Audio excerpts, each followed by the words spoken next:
स्वर लहरी अपने भीतर सुनना है, कान्हा की स्वर लहरी अपने भीतर सुनना है। श्री कृष्णा कृष्णा जय ओशो कृष्णा, श्री राधे कृष्णा जय ओशो कृष्णा, श्री कृष्णा कृष्णा जय ओशो कृष्णा।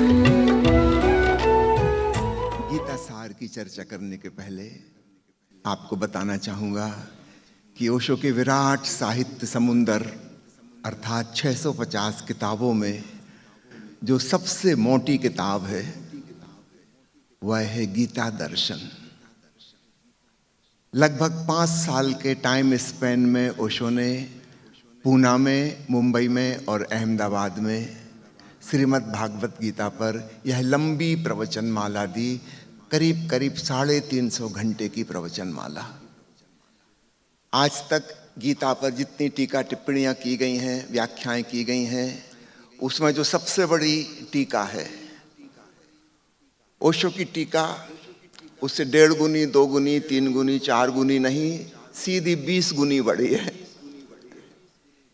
और जिस ढंग से ओशो ने कृष्ण के वचनों को प्रस्तुत किया है वैज्ञानिक और मनोवैज्ञानिक शब्दावली में, जो आज के मनुष्य को समझ आ सके। 5000 साल पुरानी भाषा को समझो एक प्रकार से नया जन्म ही दिया। तार्किक रूप से, वैज्ञानिक रूप से एक एक शब्द का इतना सुंदर विश्लेषण किया कि पढ़ने वाला या सुनने वाला बस मगन होकर नाच ही उठे। तो आज उस बृहत साहित्य में से सार तत्व प्रस्तुत करने का एक छोटा सा प्रयास हम करेंगे। निश्चित रूप से यह कठिन काम है। भगवान कृष्ण ने स्वयं 18 अध्यायों में जो विषय प्रतिपादित किया और ओशो ने 350 घंटे में प्रस्तुत किया, उसे हम संक्षेप में 1 घंटे में लाएं। आप समझ सकते हैं कठिन काम है, फिर भी हम कोशिश करते हैं, क्योंकि हम देखते हैं कि आधुनिक युग में लोगों के पास समय की बहुत कमी है। इतने व्यस्त हैं लोग जितने कभी नहीं रहे थे।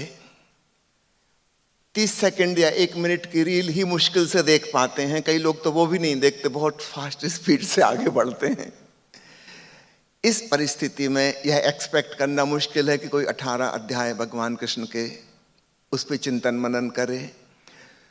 तो सारांश, बिल्कुल मेन पॉइंट, अगर उसमें से कोई एक बिंदु भी हमारी पकड़ में आ गया तो आप ऐसा समझना कृष्ण का पूरा दर्शन पकड़ में आ जाएगा, क्योंकि भीतर भीतर सारी बातें जुड़ी हुई हैं, संयुक्त हैं, इंटर रिलेटेड।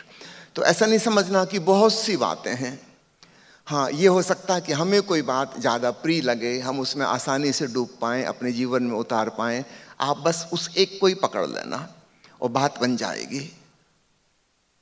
भीतर से सब जुड़ा हुआ है। ये करीब करीब ऐसे जैसे पृथ्वी पर हम कहते हैं 7 बड़े बड़े महाद्वीप हैं और छोटे छोटे अनेक द्वीप हैं, किंतु अलग अलग नहीं है। नीचे से तो जमीन एक ही है, बीच में गड्ढा आ गया, उसमें पानी भर गया, वो सागर हो गया, तो ऐसा लगने लगा कि महाद्वीप अलग अलग हैं। ठीक ऐसे ही बुद्ध पुरुषों के वचन, उनका उपदेश एक ही है, अलग अलग नहीं है, लेकिन कई जगह उभर के दिखाई देता है। उसमें हमें जो रास आ जाए हम वहाँ से आरंभ कर सकते हैं। तो आज का जो पहला महत्वपूर्ण संदेश भगवान कृष्ण का वह है ओशो की भाषा में, भागो मत जागो।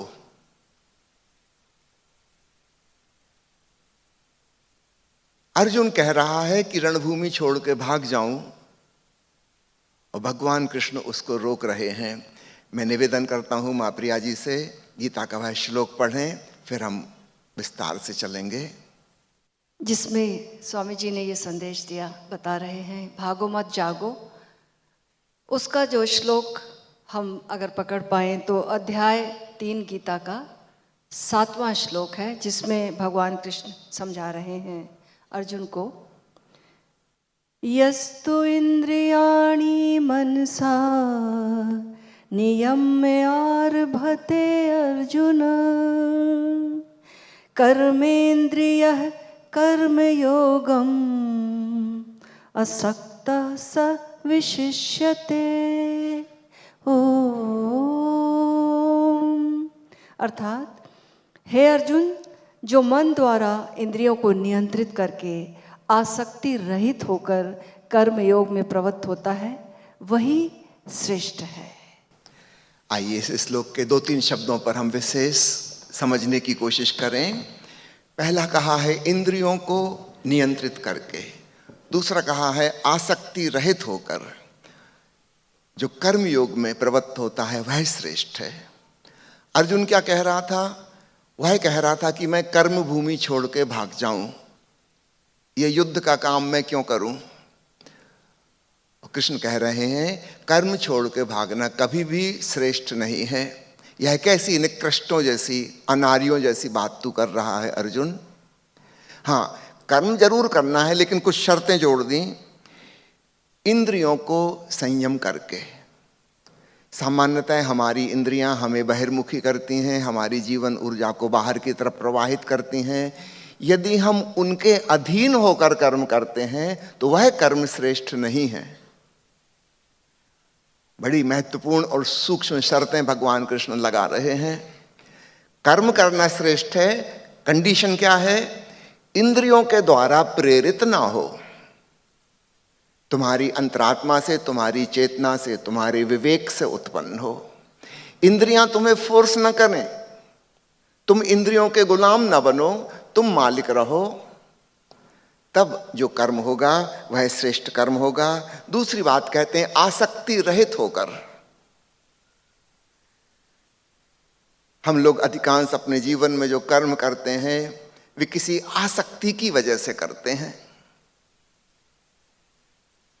एक माँ अपने बच्चों का लालन पोषण कर रही है, बहुत प्यार से उनकी देखभाल कर रही है, भोजन पका रही है, सेवा कर रही है, स्वास्थ्य का ख्याल रख रही है, कर्म तो खूब अच्छे कर रही है, लेकिन आसक्ति की वजह से, मोह की वजह से अचानक पता चले कि ये बेटा तुम्हारा बेटा नहीं है, अस्पताल में नर्स की गलती से बेटा चेंज हो गया था, ये तो किसी मुसलमान का बेटा है, सारा भाव बदल जाएगा। अर्थात यहां कर्म महत्वपूर्ण नहीं था, मोह, ममता, आसक्ति, लगाव ये महत्वपूर्ण थे। भगवान कृष्ण कह रहे हैं कर्म करना श्रेष्ठ है, किंतु आसक्ति रहित। कर्म ही अपने आप में करने योग्य है, इसलिए तुम कर रहे हो, उसकी कोई अन्य वजह नहीं है।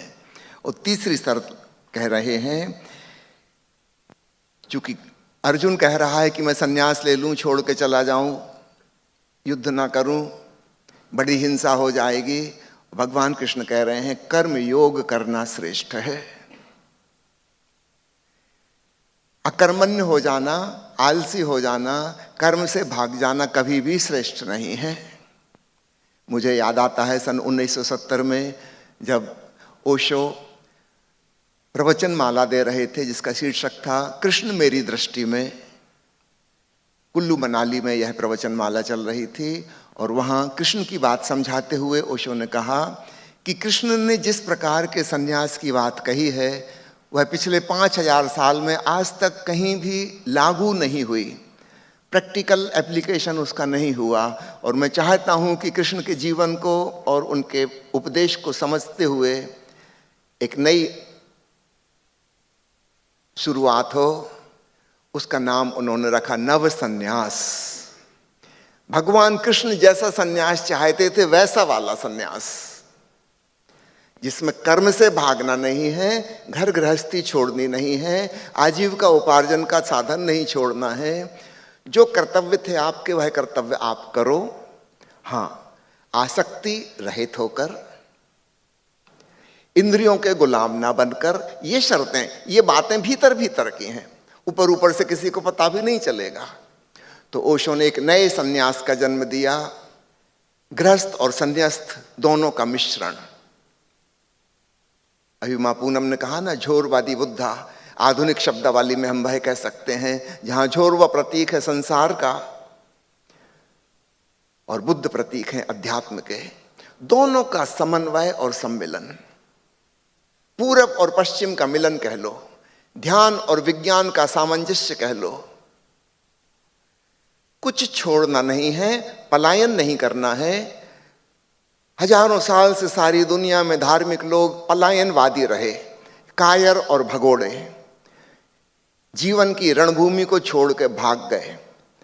हमारे साधु महात्मा भगवान कृष्ण के अनुयायी नहीं हैं, अर्जुन के अनुयायी हैं। जो अर्जुन कह रहा था कि रणभूमि में भाग खड़ा हो, हमारे अधिकांश साधु सन्यासी वैसे हैं। याद रखना, यह जीवन एक संग्राम ही है, हम सदा ही रणभूमि में हैं। और अर्जुन जो तर्क दे रहा था कि अपने ही लोग इस तरफ भी हैं उस तरफ भी हैं, मेरे ही रिश्तेदार, मेरे ही आदरणीय भीष्म पितामह और मेरे ही पूजनीय गुरु द्रोणाचार्य वे उस तरफ खड़े हैं, मैं कैसे इन पर आक्रमण करूं? मेरे ही वंश के लोग दोनों तरफ हैं, कैसे इनकी हत्या करूं? जरा गौर कीजिएगा, आपके जीवन में जो संग्राम चल रहा है, जिनसे लड़ाई चल रही, वो लोग कौन हैं? आप पाएंगे आप भी अर्जुन की स्थिति में हैं। हमेशा ही अपने ही लोगों से क्लेश और कलह चल रहा है। आप गिनती करिए पिछले एक हफ्ते में आप किस किस पे क्रोधित हुए। बिल्कुल निकट के लोग, परिवारजन, जिनसे हमारा प्रेम है, लगाव है, अपनत्व है, उन्हीं से हमारा संघर्ष भी है, लड़ाई भी है। हम सब अर्जुन की तरह ही हैं।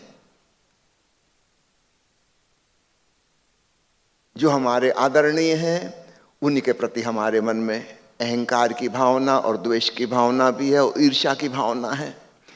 मनोवैज्ञानिकों ने खोजबीन की है, वे कहते हैं कि जिसके प्रति सम्मान है उसी के प्रति ईर्ष्या है। ऐसा हमने कभी सोचा नहीं, लेकिन आप गौर करेंगे तो आप पाएंगे ठीक ऐसा है। जिस जिसके प्रति आदर है उसी उसी के प्रति ईर्ष्या और जलन की भावना है। हम सब सदा ही रणभूमि में हैं। इस जीवन में निरंतर कोई ना कोई लड़ाई चल रही है और कुछ नहीं तो हमारे भीतर एक अंतर्युद्ध, एक गृह युद्ध चल रहा है। हम जिन्हें सन्यासी कहते हैं वे पलायन कर गए, भाग खड़े हुए, लेकिन भागना कोई उपाय नहीं है। हमें जागना होगा यहीं रहते हुए। आप क्रोध कलह वाली स्थिति से भाग खड़े हुए, जंगल में जाके गुफा में एकांत में बैठ गए तो आप समझने लगो कि आप शांत हो गए हो, आप गलती में हो। कोई शांत वांत नहीं हुए हो। आपने केवल उन परिस्थितियों से दूरी बना ली जो अशांति पैदा करती थी। आप फिर वापस आओ, आप पाओगे आप अशांत के अशांत हो। ओशो ने जिक्र किया है एक सन्यासी का जिसने अपनी जीवन की घटना शेयर की। वो 30 साल तक हिमालय में रहे और जब उनको लगने लगा कि बिल्कुल शांत हो गए हैं, कई साल हो गए, गुस्सा नहीं आया, तब उन्होंने सोचा कि अब दुनिया में चलूं, लोगों को शांति का उपदेश दूं। संयोग की बात, कुंभ का मेला भरने वाला था। उन्होंने सोचा कि इससे अच्छा पावन दिन और क्या होगा। वो कुंभ के मेले में आए और मेला तो मेला होता है। किसी का पैर उनके पैर पे पड़ गया और एकदम से वो माँ बहन की गाली देने लगे। उस आदमी को धक्का मार के नीचे पटका, उसकी छाती पे सवार होकर उसको घूंसा मारने लगे। और तब उनको होश आया कि मैं क्या कर रहा हूं, कहां गई वो शांति। वो शांति जंगल की शांति थी, वो शांति हिमालय की शांति थी, वो आपकी शांति नहीं थी। आप धोखे में रहे कि साधना हो रही है, कोई साधना नहीं हुई। 30 साल आपके बर्बाद गए। जहां अशांति और क्रोध और ईर्ष्या, इन सब की परिस्थितियां मौजूद हैं, यहां शांत होकर बताओ, तब आपकी शांति होगी, वो जंगल की शांति नहीं होगी। तो अर्जुन पलायनवाद की बात कर रहा है और कृष्ण ने उसको रोका। और ओशो ने इस बात को बहुत महत्व दिया है, भागो मत जागो। 2 शब्द आपने सुने होंगे, आज दोनों का जरा देखना, मजेदार अलंकार। एक शब्द है भाग लो, उसके 2 मीनिंग है। एक भाग लो यानी एस्केप अवे, और एक है भाग लो मीन्स टेक पार्टिसिपेशन। तो भाग लो और भाग लो में से आप कौन सा चुनते हैं? सामान्यतः हम अर्जुन वाला चुनना पसंद करेंगे, कौन झंझट में पड़े, भाग लो, झंझट छूटे। लेकिन याद रखना, झंझट ऐसे छूटने वाली नहीं, झंझट हमारे भीतर है। पुनः दोहरा दूं, झंझट हमारे भीतर है। हम जहां जाएंगे हम उसे साथ लेके जाएंगे। नहीं, भाग लो, participate in life with totality. इस जीवन में पूर्णता से होश पूर्वक जियो, और तब आप पाओगे बात बदल गई, तब असली साधना होगी।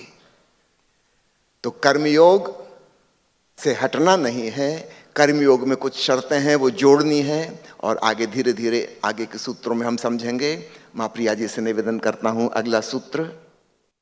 एक सूत्र की चर्चा है। ये सूत्र है 3 अध्याय का 25वां सूत्र है। ओम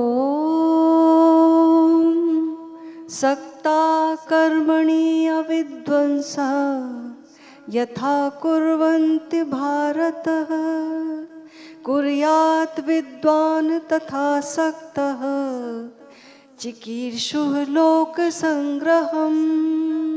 ओम। अभी जो स्वामी जी बात कर रहे थे अनासक्ति की, इसमें भी अनासक्ति की बात है कि कुछ लोग जो जीवन में आसक्त हैं, आसक्त लोग वो तो बहुत कर्म करते हैं, जो मोहग्रस्त हैं कि मुझे मेरा बच्चा, मेरी दुनिया, मेरा घर, उसके लिए बहुत लोग श्रम करते हैं। और जब उस श्रम करते हैं, करते करते पाते हैं कि बाहर की दुनिया में जब तक कि ऑब्जेक्ट दूसरा है, दूसरे के लिए हम कुछ कर रहे हैं, तो कर कर के खुशी नहीं, कितना भी देना चाहे खुशी मिलती नहीं। कोई किसी को खुश नहीं कर सकता, कोई किसी को सुख दे नहीं सकता, तो पीड़ा आती है। बाहर कितनी भी पकड़ हो, चीज़ें हाथ में आए छूट छूट जाती हैं, बात बनती नहीं है, आसक्ति पीड़ा देती है। तो हमें 3 बातों को समझना होगा कि एक स्थिति है आसक्त मनुष्य की, जो कि आसक्ति में जीता है और कर्म करता है, बहुत कर्म करता, बड़ा पैशन है कि बड़ा बच्चों के लिए ये करूं, अब बड़ा साम्राज्य बनाऊं, बड़ा पद मिले, बड़ा नाम मिले, ख्याति मिले, बहुत कुछ करता है। भीतर एक लगाव है, एक पकड़ है, एक मोह है, एक आसक्ति है। दूसरा व्यक्ति है जिसको जब पीड़ा मिली तो अब सोचता है कि कितना लोगों को खुश करना चाहा, अपनों से इतनी पीड़ा मिली तो छोड़कर जंगल चला जाता है, दूर हो जाता है, कहता कि मैं हार गया, अब मैं इनको छोड़कर अपने सुख की खोज में चलता हूँ, और जाता है जंगल। लेकिन अभी भी ऑब्जेक्ट यही है, यही परिवार ऑब्जेक्ट है, जिनको हम छोड़कर जा रहे हैं वही लोग ऑब्जेक्ट हैं। अभी भी हम सेल्फ सेंटर्ड नहीं हुए, हम हैं जंगल में, लेकिन हमारी लगन जो है अभी भी जिनको हम छोड़ के आए हैं वहीं पर लगी हुई है। तो बात दूसरा पॉइंट जो है ये विरक्ति का है। तो विरक्ति और आसक्ति, जब कृष्ण कह रहे हैं अनासक्त होने के लिए, तो वो तीसरे पॉइंट की बात कर रहे हैं, ना तो आसक्ति और ना विरक्ति। तो तीसरा पॉइंट क्या हो सकता है? अनासक्ति, जिसमें आसक्ति नहीं है, विरक्ति नहीं है। वो ये कहानी से ऑब्जेक्ट अब हम स्वयं ही हैं, बाहर हमारा ऑब्जेक्ट नहीं है, हम बाहर से प्रेरित होकर कुछ भी नहीं कर रहे।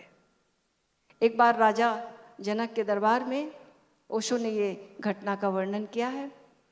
राजा के दरबार में जनक हैं और एक फकीर आता है, बहुत ही तपस्वी है, बड़े बरसों के बाद आता है हिमालय से, और सीधे राजा जनक की बहुत ख्याति सुनी थी, उनसे मिलने के लिए आता है। कहता है कि आपका बहुत नाम सुना कि आप बहुत ज्ञानी हैं, बड़े त्यागी हैं, तपस्वी हैं, लेकिन आपके देखकर, आपके दरबार में आया और आपका सब ऐश्वर्य देखकर, आपका भोग विलास देखकर मुझे लगता नहीं है कि आप ऐसी वीतरागी स्थिति में हैं और आप इतने ज्ञानी हैं। क्या मेरे प्रश्न का उत्तर मिलेगा?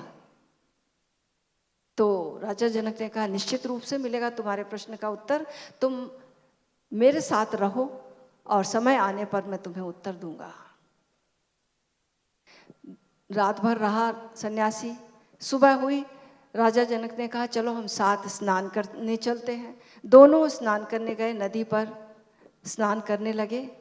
और दोनों नदी में उतरे ही थे तो अचानक खबर आती है महल से कि तुम राजा जनक, आपके महल में आग लग गई है। हाहाकार मची हुई है, सब जल रहा है धू धू करके। राजा जनक नहाने का मजा लेते रहे। सन्यासी बोला, राजन जल्दी करो, आप नदी से बाहर आओ। राजन बोले कि जल रहा, जो क्षणभंगुर चीज है जलेगी, आग तो जलाएगी, आग लग गई है तो, लेकिन मैं अभी पानी का स्नान कर रहा हूँ, इसका आनंद मैं नहीं छोड़ सकता। मेरे भागने से आग इतनी देर में बुझ नहीं जाने वाली। मैं अपने नियत समय से ही वापस चलूँगा, स्नान करने के बाद ही। आधे में मैं कभी कुछ नहीं छोड़ता, मैं पूर्णता में जीता हूँ, टोटलिटी में जीता हूँ। सन्यासी बोला कि तुम टोटलिटी में जियो, पूर्णता में जियो, वर्तमान का मजा लो। मेरे पास तो एक ही लंगोटी है और वो वहाँ पर रखी हुई है महल में, जल जाएगी वो। तो आसक्ति एक लंगोटी पर भी उतनी हो सकती है और उतने बड़े महल और इतने ऐश्वर्य में भी आसक्ति नहीं हो सकती। पकड़ की वृत्ति नहीं है। भोग जो सामने है उसका पूरा सम्मान है, उसमें रहना भी हो रहा, उसका रिस्पॉन्स देना भी हो रहा, लेकिन पकड़ की वृत्ति नहीं। पकड़ की वृत्ति जब छूट जाती है तब अनासक्ति आती है। तब ना तो हम चीज़ों से आसक्त होते हैं ना अनासक्त होते हैं। ओशो के बारे में सब लोग कहते कि ओशो के पास इतना ऐश्वर्य, इतना बड़ा रजनीशपुरम, इतनी कारें, इतने हीरे जवाहरात, सब कुछ। और ओशो ने जब रजनीशपुरम छोड़ा, उसकी चर्चा तो बहुत मीडिया करती कि उनके पास क्या क्या था, लेकिन जब रजनीशपुरम छोड़ा उन्होंने कभी एक रोल्स रॉयस की पूछ भी नहीं की, किसी बात की चर्चा तक नहीं की। कहाँ गई वह जमीन, कहाँ गया वो कारें, कहाँ गई वो चीज़ें, कहाँ गई वो संपत्ति, कभी कोई क्वेश्चन भी नहीं था। मुंह पे शिकन भी नहीं, चेहरे पे वही खिला हुआ गुलाब सा चेहरा, वही दमकता हुआ सूरज की तरह चेहरा, उसमें कोई अंतर नहीं आया। उसकी चर्चा मीडिया कभी नहीं करती। मीडिया करती है कि उनके पास क्या क्या था।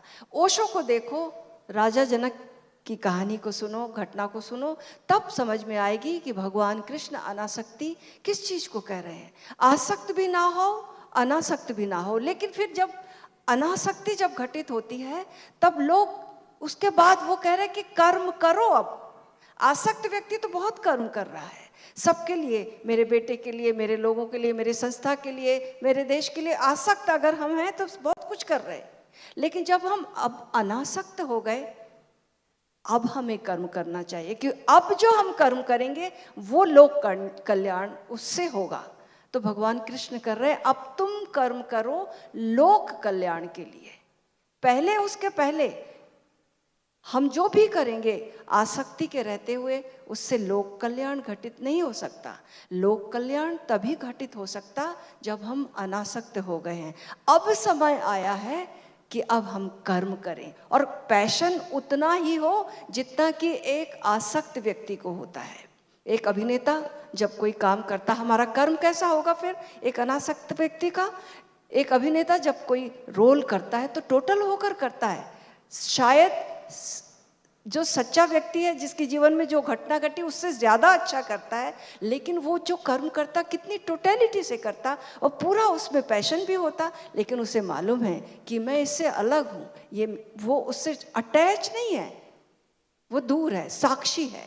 तो जब साक्षी में स्थित होकर अकर्ता भाव से अब जो कर्म आएंगे, वो कर्म जो है उससे लोक कल्याण होगा। लेकिन लोग ये भूले ना कि जब हम अनासक्त भाव दशा को उपलब्ध हो गए, उस शून्यता में पहुंच गए, अपनी स्वतंत्र स्पेस को जान लिया, अब कर्म करना ना भूलें। अब समय आया कर्म करने का। इसलिए अध्यात्म में जब गुरु के पास शिष्य दीक्षित होते हैं और साधना में डूबते हैं, तो गुरु उसे शिक्षा देता है कि कैसे वो कर्म करते रहे, कैसा अपना एक्सप्रेशन करते रहे, ताकि जब वो ज्ञान को उपलब्ध हो जाए तो शून्य में खो ना जाए, अपने आप में मस्त ना हो जाए। जो अपने आप में मस्त हो जाता उनको अरहत ओशो कहते हैं। अरहत ना हो जाए। अब समय आया बोधिसत्व होने का, अब बांटो। अब ये जो बांटना होगा, ये एक हम जानेंगे कि हम एक माध्यम है, अस्तित्व हमारे थ्रू फ्लो हो रहा है, हम अपने आप को उपलब्ध कराते रहेंगे। तो ये जो समय आया अनासक्त होकर कर्म करने का, इसकी ट्रेनिंग ओशो ने हमेशा दी है अपने शिष्यों को। आगे का सूत्र मैं स्वामी जी का जो है उसको मैं पढ़ूंगी। श्रेयान् स्वधर्मः विगुणः परधर्मात् स्वनिष्ठितात् स्वधर्मे निधनं श्रेयः परधर्म भयावह। ये गीता अध्याय 3 का 35वां श्लोक है। भगवान कृष्ण कह रहे हैं अपने दोषयुक्त स्वधर्म का पालन करना बेहतर है बजाय दूसरों के धर्म को सुचारू रूप से निभाने के। स्वधर्म में मरना भी श्रेयस्कर है, पर धर्म का पालन करना बड़ा भयावह है। अत्यंत महत्वपूर्ण संदेश, अपने स्वधर्म में जियो। दूसरों की नकल नहीं करना है, अनुकरण नहीं करना है, चाहे वो श्रेष्ठ हो तब भी अपने स्वधर्म में। यहां स्वधर्म का क्या अर्थ है? जैसा हम समझते हैं धर्म का अर्थ रिलीजन, कोई इंस्टीट्यूशन, जैन, बौद्ध, ईसाई, मुसलमान, हिंदू, सिख इत्यादि इत्यादि, यह अर्थ भगवान कृष्ण का नहीं है। भगवान कृष्ण के जमाने में बौद्ध धर्म था ही नहीं, जैन धर्म था ही नहीं, सिख धर्म था ही नहीं। ईसा मसीह तो 2000 साल पहले हुए, हजरत मोहम्मद 1400 साल पहले हुए। तो किसको स्वधर्म कह रहे हैं? निश्चित रूप से हम जिनको धर्म कहते हैं उनकी चर्चा यहां नहीं हो रही। स्वधर्म का अर्थ है इंट्रिंसिक नेचर, वो हमारी जो अंतरात्मा का स्वभाव है, स्वभाव को स्वधर्म कह रहे हैं। जैसे हम कहते हैं ना अग्नि का धर्म है जलाना, ठीक ऐसे ही हमारी चेतना का धर्म है। निश्चित रूप से हम सब अलग अलग व्यक्ति हैं, हमारी चेतना के गुणधर्म थोड़े थोड़े भिन्न हैं, हमारे भीतर छिपी हुई हिडन टैलेंट्स, वो जो छुपी हुई प्रतिभाएं हैं वो भिन्न भिन्न हैं। हर व्यक्ति जन्मजात कुछ गुण लेकर आया है। यदि वह अपने भीतर के गुणों का अनुसरण करेगा तो उसका जीवन धन्य धन्य हो जाएगा, बड़े संतोष की उपलब्धि होगी। और अगर वह अपने स्वधर्म को छोड़कर, अपने हिडन टैलेंट को छोड़कर किसी और के जैसा बनने की कोशिश करेगा, अगर सफल भी हो जाए तो भी बड़ा संतापग्रस्त होगा। ये भगवान कृष्ण कह रहे हैं कि परधर्म में अगर तुम जीत भी गए तो भी तुम्हारी स्थिति हार से भी ज्यादा बुरी होगी, बड़ा भयावह परिणाम होगा। और अपने स्वधर्म में अगर तुम नहीं भी जीत पाए, नहीं पूरे सफल हो पाए, तो भी बड़ा संतोष, बड़ा आनंद, बड़ी शांति घटित होगी। इस स्वधर्म को खूब अच्छे से समझना। हमें अपने भीतर खुद टटोलना होगा, हम किस लिए आए हैं। अक्सर आज के आधुनिक युग में स्वधर्म के बारे में जहां बिल्कुल भी विचार नहीं किया जाता, सबको एक सी शिक्षा प्रणाली दी जाती है, एक सी एजुकेशन में एक टारगेट सबको पकड़ा दिया जाता है कि बस 90+ नंबर लाना है, जिंदगी का और कोई लक्ष्य ही नहीं। सब बच्चों को जबरदस्ती एक सी ट्रेनिंग दी जा रही है। इसमें से मुश्किल से 20-25% के अनुकूल पड़ेगा, बाकी के 80-75% बच्चे बड़े दुखी होंगे। उनके जीवन में इससे कोई संतोष, कोई शांति, कोई आनंद नहीं मिलेगा। आज पश्चिम के मनोवैज्ञानिक और दार्शनिक इस पर बहुत चर्चा करते हैं, मीनिंगलेसनेस ऑफ लाइफ, जीवन व्यर्थ है। वास्तव में जीवन व्यर्थ नहीं है, हम जिस ढंग से जी रहे हैं इसमें कहीं भूल चूक हो गई है। हम कुछ ऐसा कर रहे हैं जो हमारी प्रवृत्ति नहीं थी मूल, हम किसी की नकल में पड़ गए। अल्बर्ट आइंस्टीन ने बड़ा मजाक उड़ाया है, उसने कहा कि अगर जंगल में स्कूल खोल दिए जाएं, विश्वविद्यालय खोल दिए जाएं और सब जानवरों को भर्ती कर दिया जाए जबरदस्ती, और सबको हम एक कोर्स बना दें कि ये वाला कोर्स सबको पूरा करना है, इतनी ट्रेनिंग सबको लेनी है। हम मछलियों से कहेंगे कि उड़ो पंछियों की तरह, देखो पंछी कैसे उड़ते हैं, तुम भी उड़ना सीखो। मछलियां बेचारी परेशान हो जाएंगी, कुछ तो पानी में कूद कूद के सुसाइड कर लेंगे, उड़ नहीं पाएंगी। बड़ी इंफीरियरिटी कॉम्प्लेक्स, हीनता की ग्रंथि हो जाएगा, मानसिक रोग पैदा हो जाएंगे। और हम पंछियों से कहेंगे क्या आकाश में रहते हो नालायको, जरा डुबकी लगाओ पानी में। जो कोशिश करेंगे बेचारे बुरी तरह मरेंगे।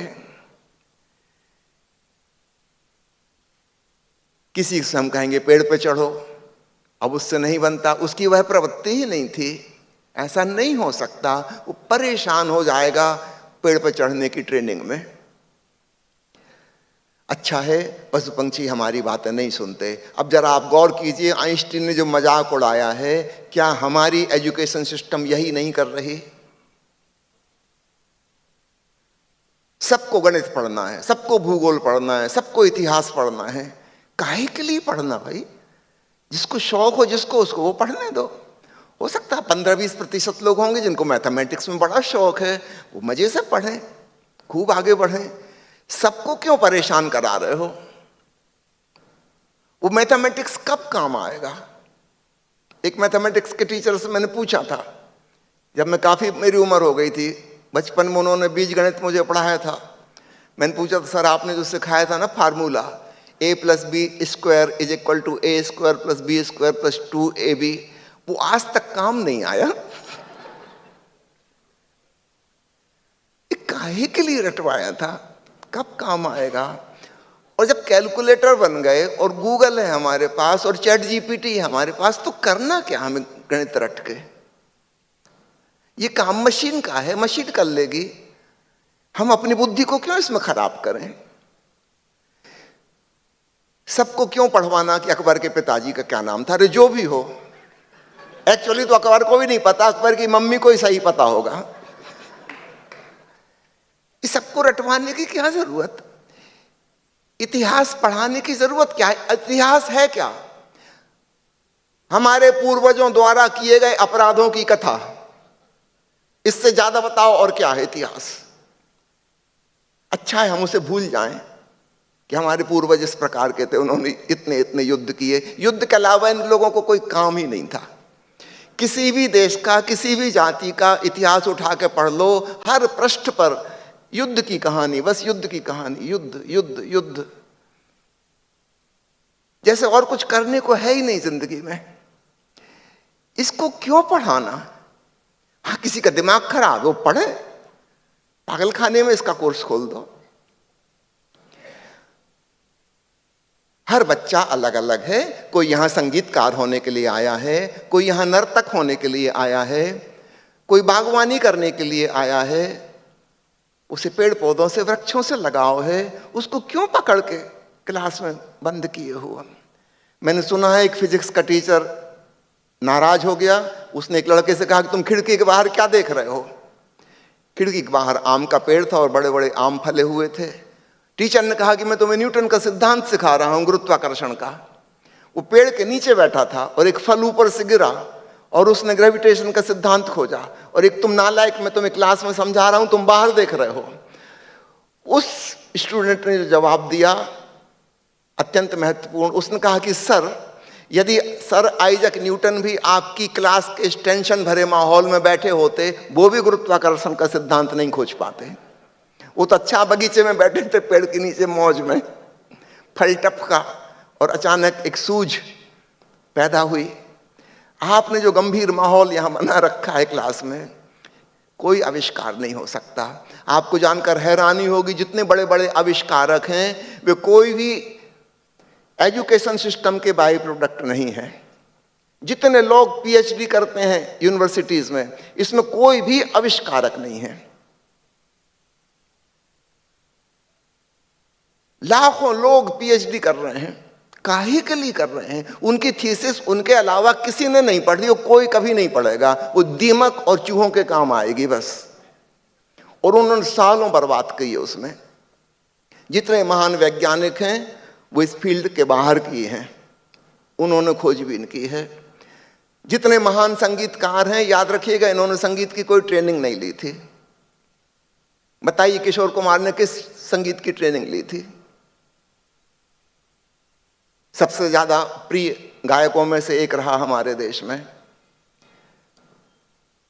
ना तो वो आलाप ले सकता, ना वो सरगम बोल सकता, उसको आता ही नहीं शास्त्रीय संगीत, इसलिए वो इडली इडली उडलू बोलते हैं। लेकिन इस ढंग से बोलते हैं कि मजा आ जाता है।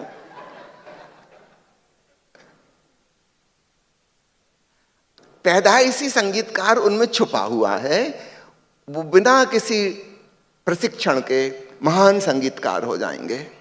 दुनिया के जितने महान अभिनेता हैं कि नेता हैं, आज तक आपने सुना कोई पॉलिटिकल साइंस में पोस्ट ग्रेजुएशन करके फिर नेता बना हो? है कोई?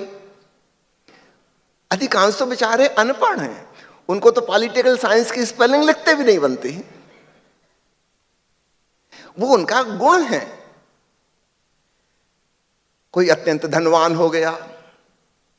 अभी थोड़े दिन पहले एक युवक मेरे पास आया था, MBA कर लिया है उसने, और अब वो कह रहा था कहीं नौकरी मिल जाए तो बड़ी कृपा हो। मैंने अपना माथा ठोंक लिया। MBA का मतलब बिजनेस मैनेजमेंट में ये एक्सपर्ट हो गए हैं और नौकरी की तलाश में हैं। क्या खाक MBA तुमने पढ़ा? और जो लोग बिजनेस कर रहे हैं बड़े बड़े, उन्होंने MBA पढ़ा ही नहीं, वो जानते ही नहीं है बिजनेस मैनेजमेंट क्या होता है, और मैनेज कर रहे हैं। हम किसी को पढ़ा पढ़ा के जबरदस्ती प्रशिक्षित करके किसी चीज में उसके भीतर फ्लावरिंग, खिलावट नहीं कर सकते। हमारा एजुकेशन सिस्टम बिल्कुल गलत है, भगवान कृष्ण का सिद्धांत का पालन नहीं कर रहा है। एक बिल्कुल नए प्रकार की शिक्षा प्रणाली होनी चाहिए। ओशो की अद्भुत किताब है शिक्षा में क्रांति, रिवॉल्यूशन इन एजुकेशन, अवश्य पढ़िए। शिक्षा कैसी होनी चाहिए, उसका एक बुनियादी पॉइंट यह है, किसी के साथ प्रतिस्पर्धा नहीं, किसी के साथ तुलना नहीं, कोई महत्वाकांक्षा नहीं, बल्कि स्वधर्म का विकास।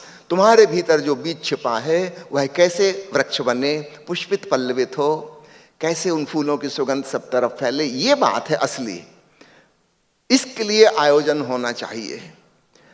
गीता में उल्लेख इसलिए भगवान कृष्ण ने इतने जोर से किया है क्योंकि वे अर्जुन को भली भांति जानते हैं बचपन से। वे जानते हैं यह एक लड़ाकू है, योद्धा है, क्षत्रिय है, खून खराबा करना इसके खून में है। और ये अचानक बड़ी गजब की बात कर रहा है कि युद्ध करने से क्या लाभ, तो इतने सालों से क्या कर रहे थे तुम? आज अचानक ये बात सूझ रही है। ये अपने स्वधर्म के विपरीत जा रहा है। इसकी चेतना का विकास इस तरीके से नहीं हो सकता। उससे कह रहे हैं तू अपने स्वधर्म में रहे। स्वधर्म वाली बात को गीता के सार तत्वों में से एक मानता हूं मैं। चलिए मां प्रिया जी से अगला बिंदु सुनते हैं।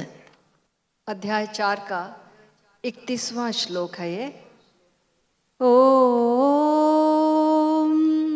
यज्ञशिष्ट अमृतभुजः यान्ति ब्रह्म सनातनम् नयं लोकोऽस्ति अयज्ञस्य कुतः अन्यः कुरु सत्तम्।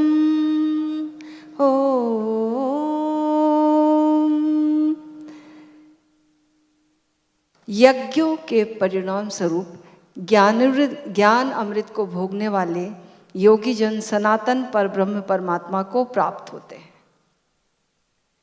यज्ञों के जो यज्ञ करता, कैसे हमारा जीवन पूरा यज्ञ बन जाए, तभी हम ज्ञान अमृत यानी अमृत की अनुभूति को प्राप्त कर सकते हैं। अमृत की अनुभूति अमृत कोई पेय नहीं है कि ऊपर से हम पी लें। अमृत एक अनुभूति है, अमरता का अनुभव। वह अनुभव कैसे हो, इसमें भगवान कृष्ण ने ये सूत्र दिया है कि उसे हम कैसे प्राप्त करें। जब तक हमारा जीवन यज्ञ नहीं बन जाता। और हमारा जीवन कैसे यज्ञ बनेगा, हम बाहर यज्ञ को देखें, उस प्रतीक को समझें।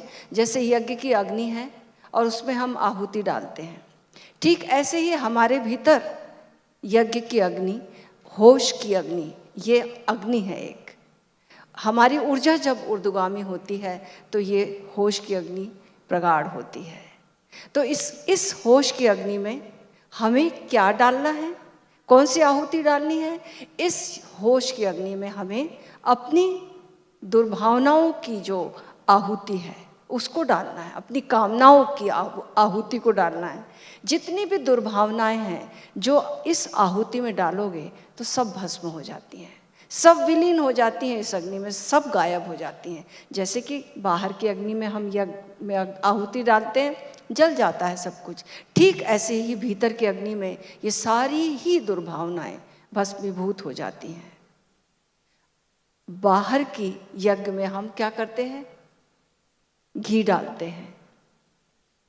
ऐसे ही जब हम घी जो है वो स्नेह का प्रतीक है, स्निग्धता का प्रतीक है, तो ऐसे ही हम इस होश की अग्नि में, इस साक्षी की अग्नि में जब अपनी सद्भावनाओं को डालते हैं तो ये सद्भावनाएं और प्रखर हो जाती हैं, और विकसित हो जाती हैं। दुर्भावनाएं विलीन हो जाती हैं, सद्भावनाएं होश की अग्नि में और प्रगाढ़ हो जाती हैं। जैसे हम घी डालते तो होश की अग्नि कितनी, बाहर की अग्नि कैसे प्रज्वलित होती है और कैसे आकाश को छूने लगती है, ठीक ऐसे ही हमारे भीतर की ये जो अग्नि है, होश की अग्नि, ये और प्रगाढ़ हो जाती है और सद्भावनाएं इस होश की अग्नि में और विकसित होती हैं। अनंत है ये, इनका विकास अनंत है। दिव्यता हमारे भीतर छिपी हुई है। हम दोनों गुण लेकर आए हैं। भगवान कृष्ण ने एक किसी श्लोक में कहा है कि आसुरी संपदा और दैवी संपदा हम दोनों ही लेकर आए हैं। हमारे भीतर आसुरी वृत्ति भी है और दैवी वृत्ति भी है। जब हम आसुरी वृत्ति को इस होश की अग्नि में डालते हैं तो ये भस्मीभूत हो जाती है, और जब हम दैवी वृत्ति को इस होश की अग्नि में, इस साक्षी की अग्नि से गुजारते हैं तो ये दैवी वृत्ति जो है बीज के रूप में जो ये विकसित होती हैं, ये खिलती हैं, ये पनपती हैं, अंकुरित होती हैं, इनका वृक्ष बनता है और इनका विकास होता रहता है। तो सद्भावनाओं को होश जोड़ दो तो सद्भावनाएं हमारे आध्यात्मिक अनुभव का शिखर छुएंगी और हमें अमृत की अनुभूति कैसे होगी? शाश्वत ब्रह्म का अनुभव जब ये बोल रहे हैं वही अमृत की अनुभूति है। ये जो जीवन में गौर से देखो, चीज़ें कैसी हैं? चीज़ें क्षणभंगुर भी हैं और शाश्वतता भी है। जैसे बाहर की दुनिया में कोई भी चीज़ जो चलायमान है, वो सपोज एक चक्का चल रहा है, तो चक्का चल रहा है तो जिस पर चल रहा है, जिस एक्सेस पर, जिस धुरी पर चल रहा है वो स्थिर है और बाकी सब चीज़ें चल रही हैं।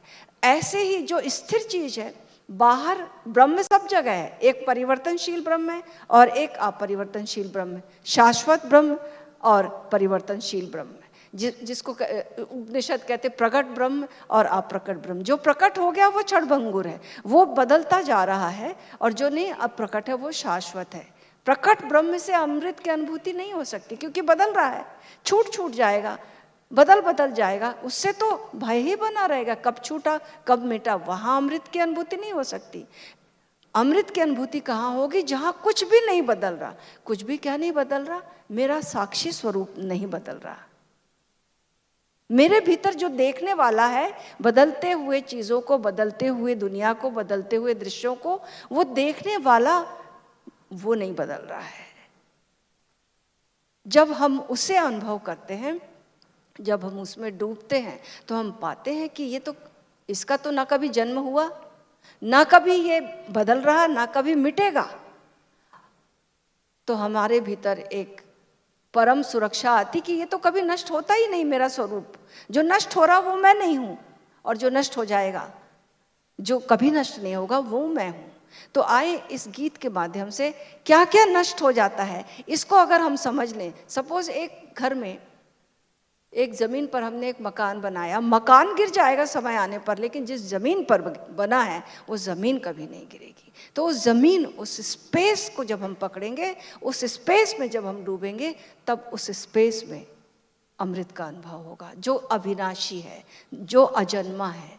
आए तो इसके लिए ये एक समझ पैदा करनी होगी कि क्या क्या मिट जाता है और क्या रह जाता है। तो जो मिट जाता है, जो बदल रहा है, वो उसको कितनी प्रायोरिटी देनी है जीवन में, कितना हिस्सा देना है उसको जीवन में, थोड़ा उसकी समझ पैदा करनी होगी और उसकी तरह आचरण करना होगा, तब हमारे जीवन में अमृत की अनुभूति होगी। तो आइए इस गीत के माध्यम से मैं बताती हूँ। जो हमेशा से था कायम वो सदा रह जाएगा। सब मिटेगा जग में बाकी बस खुदा रह जाएगा। जो हमेशा से था कायम वो सदा रह जाएगा। जो भी मिट सकता है उसका मिटना ही तो मौत है। जो कभी मिटता नहीं बस वो बचा रह जाएगा। तो क्या नहीं मिटता और क्या मिटता है? तन बना था तन मिटेगा, मन बना था मन मिटेगा। तन बना था तन मिटेगा, मन बना था मन मिटेगा। ये निरंकार साक्षी अमृत है सदा रह जाएगा। जो हमेशा से था कायम वो सदा रह जाएगा। साक्षी अमृत एक ओंकार सतनाम सतगुरु वाहे गुरु शो। अब मैं स्वामी जी से निवेदन करूंगी अगला सूत्र मैं पढ़ देती हूँ। वीतराग भया क्रोधा मन्मया माम उपाश्रिता बहवः ज्ञान तपसा पूता मद्भावम् आगता। ओम। अध्याय 4 का 10वां श्लोक है यह। राग भय और क्रोध से रहित मुझ में एकत्व को प्राप्त मेरी शरण में रहने वाले अनेक साधक ज्ञान तप से शुद्ध होकर मेरी स्थिति को प्राप्त हो चुके हैं। एक बात है इसमें, नेगेटिव से छूटकर राग भय क्रोध आदि से रहित, और दूसरी तरफ एकत्व को प्राप्त ब्रह्म के साथ एकात्मीयता का अनुभव। तो दो बातों को समझना, और उसका सूत्र भगवान कृष्ण ने कहा है शरणागति भाव, जो मेरी शरण में आ गए। हम सब परेशान हैं, अपने भीतर जो षट्रिपु मौजूद हैं, अहंकार की विभिन्न शाखाएं जिनको हम जानते हैं, काम क्रोध लोभ मोह ईर्ष्या द्वेष। पहले तो सिर्फ 6 ही थी, आजकल और बढ़ गई हैं। फेसबुक व्हाट्सएप इंस्टाग्राम से छूटना बड़ा मुश्किल, बुरी तरह से पकड़ लेती हैं। इनसे जो छूट गया, इनसे जो रहित हो गया वह है। और दूसरी तरफ कह रहे हैं मुझ ब्रह्म के साथ जिसने एकत्व भाव साधा। आध्यात्मिक साधना के 2 हिस्से हैं, एक नकारात्मक और एक सकारात्मक। नकारात्मक हिस्सा है किसी चीज से हमें छूटना है, हटना है, दूर होना है, विलग होना है, पृथक होना है। जिसको हमने मान लिया था कि ये मैं हूं, आइडेंटिफिकेशन, अहंकार से तादात्म्य, उस तादात्म्य को तोड़ना है। यह साक्षी भाव से होगा। सारे ध्यान और योग का सार सूत्र है साक्षी भाव। दूर से ऐसे देखो जैसे किसी और को देख रहे हो, चाहे वो अपने शरीर के क्रियाकलाप हों, अथवा मन के विचार हों, अथवा हृदय की भावनाएं हों, कि आती जाती सांस हो। ऐसे देखो जैसे दूर से देख रहे हो। भीतर क्रोध आया, ऐसे देखो जैसे किसी और को यह घटना घट रही है और मैं इसको दूर से जान रहा हूं। जैसे आप एक सिनेमा टाकीज में बैठे हैं और पर्दे पे कोई कहानी चल रही है और आपको स्मरण बना रहे कि मैं दर्शक हूं।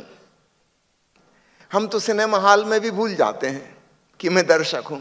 हम कहानी के संग एकात्म हो जाते हैं। कोई दुखद दृश्य आता है, हमारी आंखों में आंसू आ जाते हैं। कोई हास्यास्पद सीन आता है और हम भी खूब प्रसन्न हो जाते हैं। हम भूल ही जाते हैं कि हम अलग थलग एक दर्शक हैं।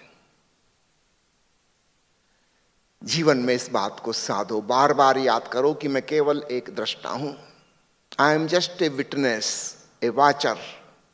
घटना में इन्वॉल्व मत हो। तो साधना का पहला हिस्सा नेगेटिव है, हमें किसी चीज से अपने आप को दूर हटाना है। तो संसार में जो भी घटनाएं घट रही हैं, अपने मन में कुछ हो रहा है, अपने हृदय की भावनाओं के जगत में कुछ हो रहा है, अपने शरीर में कुछ हो रहा है, इन सब के दूर से निरीक्षक बनो, एक अवलोकन करता, just a watcher and observer. ये पहला हिस्सा है। दूसरा हिस्सा साधना का सकारात्मक है, पॉजिटिव है, कि वो जो चैतन्य है, ओंकार स्वरूप ब्रह्म है, उसके साथ एकात्मीयता साधो। हमारी बड़ी मुश्किल है, जो हमारा वास्तविक स्वरूप है वह हमें विस्मृत हो गया, उसको हम भूल गए, और जो हमारा स्वरूप नहीं है उसको हम अपना होना समझने लगे। तो निश्चित रूप से साधना के दो हिस्से होंगे। वो जो गलत तादाद में बन गया है उससे छूटना, ये आधी बात हुई। इसके बाद फिर आधी बात है जो हमारा स्वरूप है उससे जुड़ना, उसको भी साधना पड़ेगा। सुनने में अटपटी लगती बात कि जो हम हैं उसको भी साधना पड़ेगा। हाँ, क्योंकि हम तो भूल ही चुके हैं, हमको तो पता ही नहीं कि वो हम हैं। उसके साथ जोड़ बिठाना होगा, आइडेंटिफिकेशन बिठाना होगा। और इसमें जो असली बात काम आएगी, अब भगवान कृष्ण उसकी तरफ इशारा कर रहे हैं इस श्लोक में, वो है शरणागति भाव। मैं जो कुछ भी करूंगा उसमें कर्ता भाव आएगा। कर्ता भाव अहंकार का ही रूप है। मैं जो कुछ भी जानूंगा उसमें अहंकार आएगा। ज्ञाता भाव भी अहंकार का रूप है। अहंकार के ये दो रूप हैं, एक स्थूल बाहरी रूप कि मैं कुछ करने वाला हूं, मैंने ये किया, मैंने वो किया, मेरी ये कहानी है, आगे मेरी ये योजना है, मैं ऐसा करूंगा वैसा करूंगा। और दूसरा रूप सूक्ष्म भीतर का, मैं ये जानता हूं, मैं वो जानता हूं, मैं ये और जान लूंगा। कर्ता और ज्ञाता, ये दो रूप हैं अहंकार के, ईगो के। हम कोई भी साधना करेंगे किसी भी प्रकार की आध्यात्मिक, याद रखिएगा उसके भीतर कर्ता भाव तो बना ही रहेगा। आखिर मैं ही तो कर रहा हूं, मैं विपස්සना कर रहा हूं, मैं 3 महीने से फलाना योग कर रहा हूं, मैंने 1 महीने फलाने गुरु के पास गया था, उनकी साधना की। करने वाला तो मैं ही हूं ना। वो मैं भाव और प्रगाढ़ होता चला जाता है।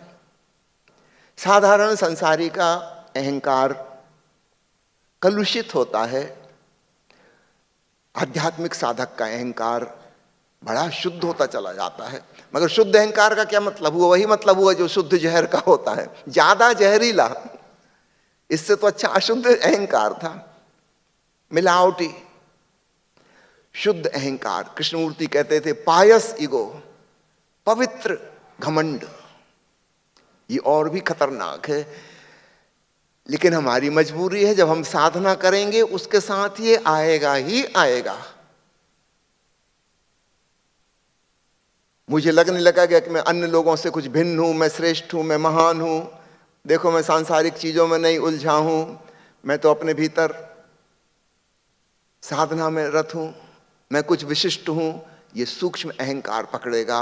और फिर इसके बाद दूसरी दुनिया शुरू होती है, जहां भीतर कुछ अनुभव होने लगता है, वहां फिर नया और अहंकार, मैं जानता हूं, मैंने ये जाना, मैंने ये अनुभव किया, मैंने वो अनुभव किया। अहंकार का दूसरा रूप आ गया। इससे बचने का एक ही उपाय संभव है, वह है शरणागति भाव। आप देखेंगे भगवान कृष्ण ने 18 अध्यायों में कितने प्रकार के योग, सांख्य, भक्ति आदि आदि अर्जुन को कहे। लेकिन अर्जुन की बात नहीं बनी, नहीं बनी, नहीं बनी। वो फिर सवाल पूछता गया, फिर नए प्रश्न खड़े हो गए और संदेह उत्पन्न हो गए, फिर नया अध्याय शुरू हो गया, फिर नए ढंग से समझाया, बात नहीं बनी, फिर नया अध्याय शुरू, बिल्कुल दूसरे दृष्टिकोण से समझाया, अलग आयाम। 18वें अध्याय में भगवान कृष्ण ने कहा कि अर्जुन तू ये सब छोड़, ये तेरे वश का नहीं है। तू बस मेरी शरण आ जा। सर्व धर्मान परित्यज माम एकम शरणम व्रज। सब धर्मों को छोड़। बड़ी अद्भुत बात है, धर्म को भी छोड़ने की कहा।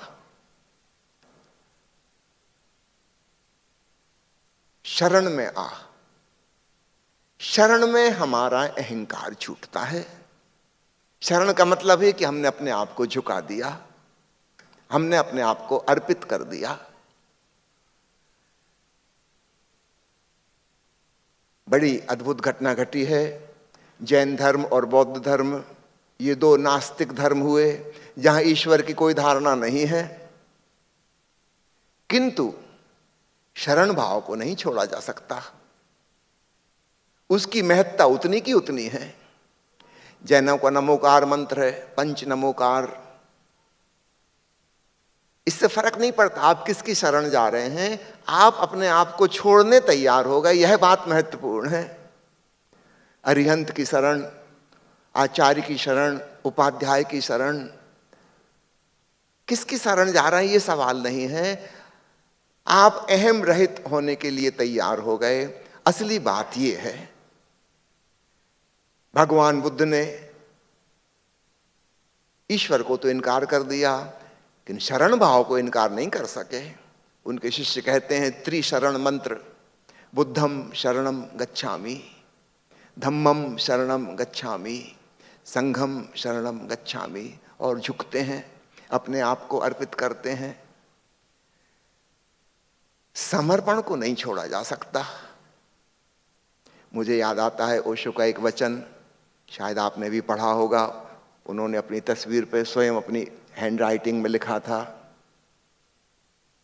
मैं सिखाने नहीं जगाने आया हूं, समर्पण करो और मैं तुम्हें रूपांतरित करूंगा, यह मेरा आश्वासन है। ठीक वही बात कृष्ण ने कही थी, सब धर्मों को छोड़ मेरी शरण आ और तू बदल जाएगा, रूपांतरित हो जाएगा। हम अहंकार के कितने ही रंग ढंग बदलते रहे, वो अहंकार बरकरार रहता है, वो मिटता ही नहीं, क्योंकि उसके पीछे वो मैं भाव बना ही रहेगा। मैं ही तो करने वाला हूं, पूजा पाठ करता हूं तो मैं करता हूं, तीर्थ यात्रा करता हूं तो मैं करता हूं, ध्यान कर रहा हूं, साक्षी भाव साध रहा हूं तो मैं ही तो साध रहा हूं, मैं तो मौजूद ही है। अंत में इससे कैसे छुटकारा हो? एक उपमा से समझना, समझो हमारे पैर में बहुत सारे कांटे छिद गए, हम इनको निकालना है तो हम एक सुई से या एक कांटे से इन कांटों को निकाल सकते हैं, और अंत में इस कांटे को भी फेंकना होगा। तो हम जिन्हें आध्यात्मिक साधना की विधियां कहते हैं, मेथड्स ऑफ मेडिटेशन, टेक्निक्स, वो कांटे की तरह हैं। उनसे हम अन्य कांटों को निकाल फेंकेंगे, पर याद रखना अंत में वह भी कांटा है, उसको भी छोड़ना है। उसको छोड़ने के लिए कोई जगह, कोई स्थान चाहिए। अगर आपके मन में आस्तिकता है, आप परमात्मा के प्रति छोड़ सकते हैं तो छोड़ दें, गुरु के प्रति छोड़ सकते हैं, छोड़ दें, धम्म के प्रति, संघ के प्रति, जहां छोड़ सकते हैं वो आखिरी कांटा छोड़ दें, जहां आसान हो सके। तो मैं इंसिस्ट नहीं कर रहा हूं कि परमात्मा को मानना ही जरूरी है, बिना परमात्मा को माने भी बात बन सकती है। बुद्ध और महावीर के धर्म में वैसा ही हुआ। सिख धर्म आया जहां गुरु तत्व प्रमुख हो गया। सच पूछो तो सिख शब्द बना शिष्य से है, तो पंजाबी भाषा में शिष्य का रूपांतर है अपभ्रंश। सिख का मतलब जो शिष्य है, सीखने को राजी है, झुकने को राजी है। कोई अपने गुरु की शरण चला गया तो भी बात बन जाएगी, कोई पत्थर की मूर्ति की शरण चला जाएगा तो भी बात बन जाएगी।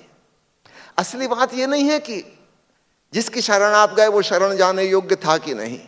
असली बात यह है कि आप अपने अहम भाव से मुक्त हो पाए। तो इस श्लोक में भगवान कृष्ण कह रहे हैं,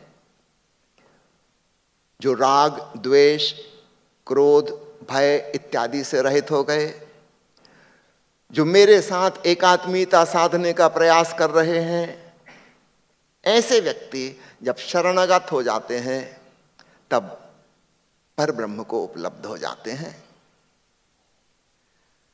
सूक्ष्म और थोड़ी सी जटिल है अध्यात्म की यात्रा। आरंभ में जो चीजें काम आती हैं, अंत में वे ही बाधाएं बन जाती हैं।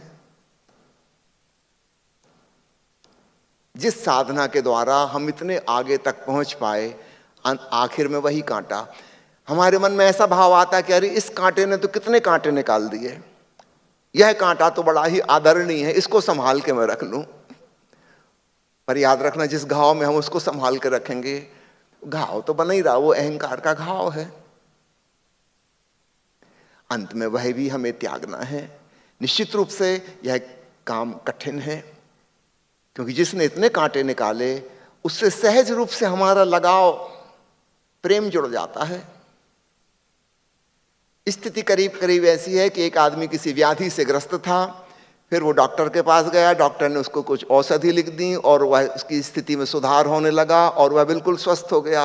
और अभी भी वो ऑक्सीजन सिलेंडर लिए और ग्लूकोज की बाटल लिए और दवाइयों का बैग लिए चलता है हमेशा।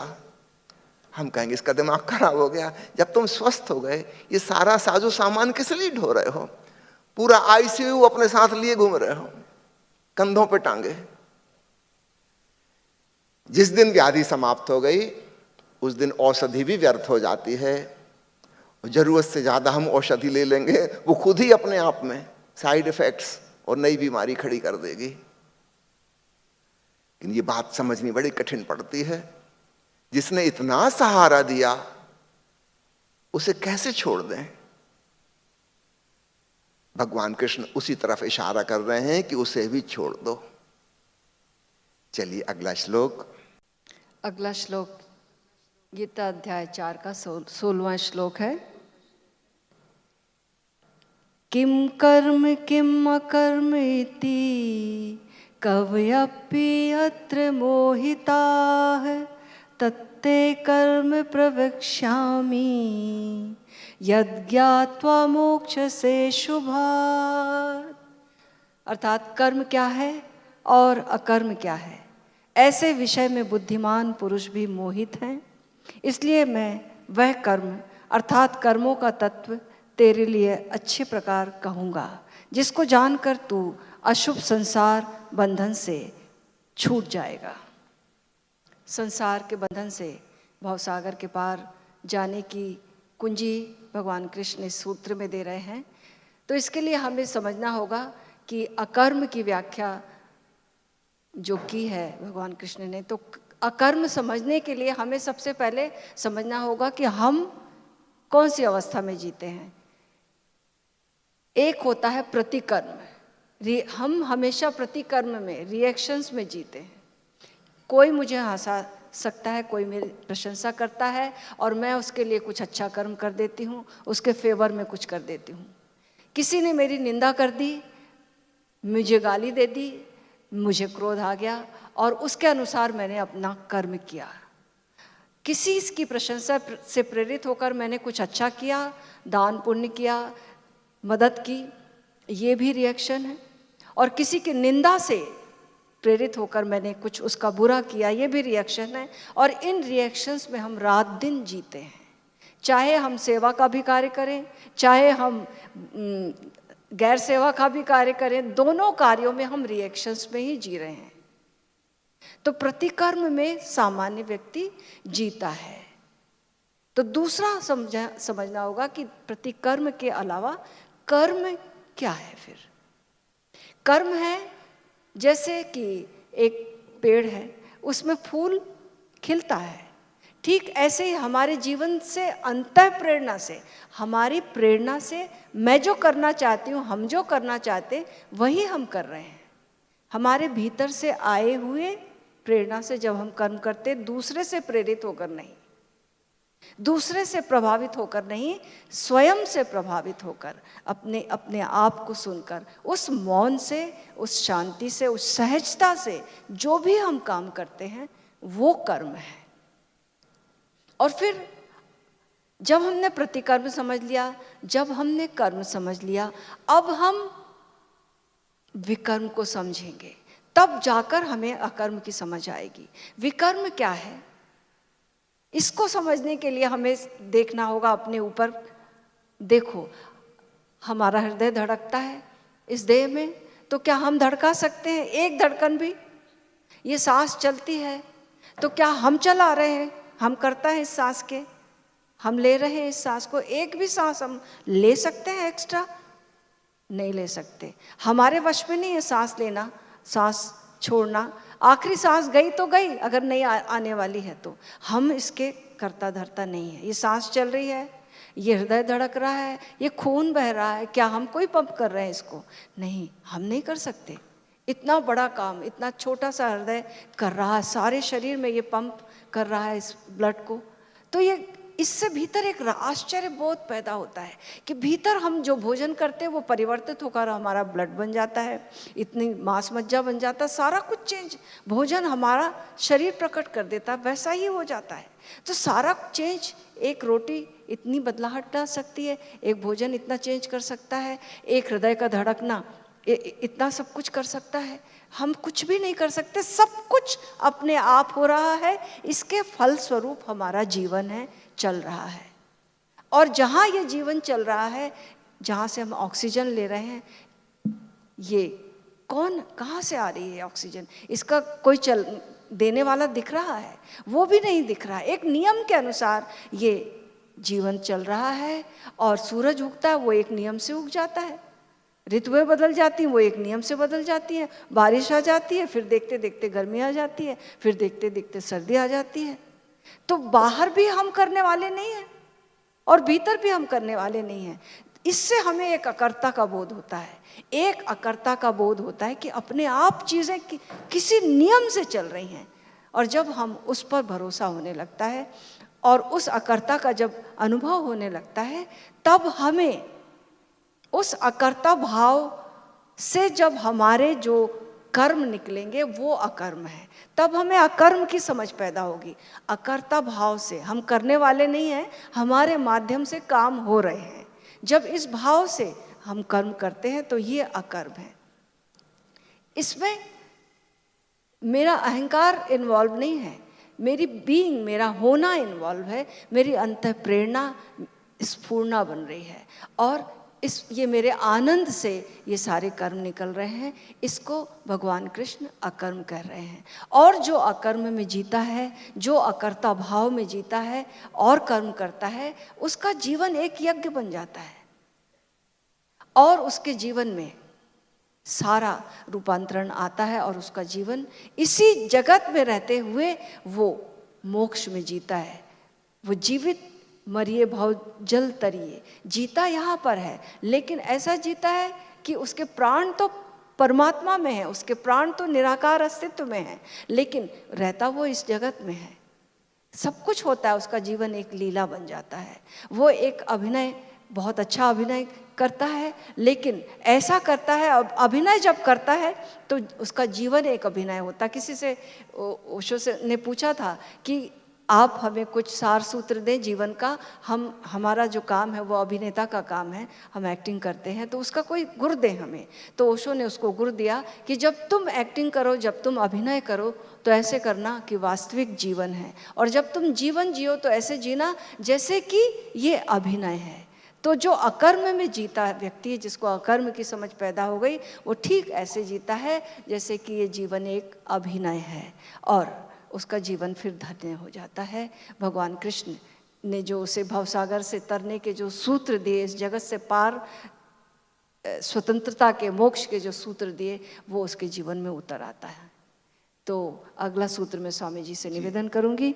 अगला सूत्र है, तेरा अधिकार केवल कर्म करते में है, तेरा अधिकार केवल कर्म करने में है, फलों में कभी नहीं। तू कर्म फल का कारण मत बन, और ना ही तेरी निष्क्रियता में आसक्ति हो, ना ही तेरी निष्क्रियता में आसक्ति हो। संन्यास अर्थात त्याग और कर्मयोग दोनों ही मोक्षदायक हैं, किंतु इन दोनों में कर्मयोग कर्म के त्याग से श्रेष्ठ है। कर्मणि एव अधिकारस्ते मा फलेषु कदाचन मा कर्मफल हेतुर्भू मा ते संगस्तु कर्मणि।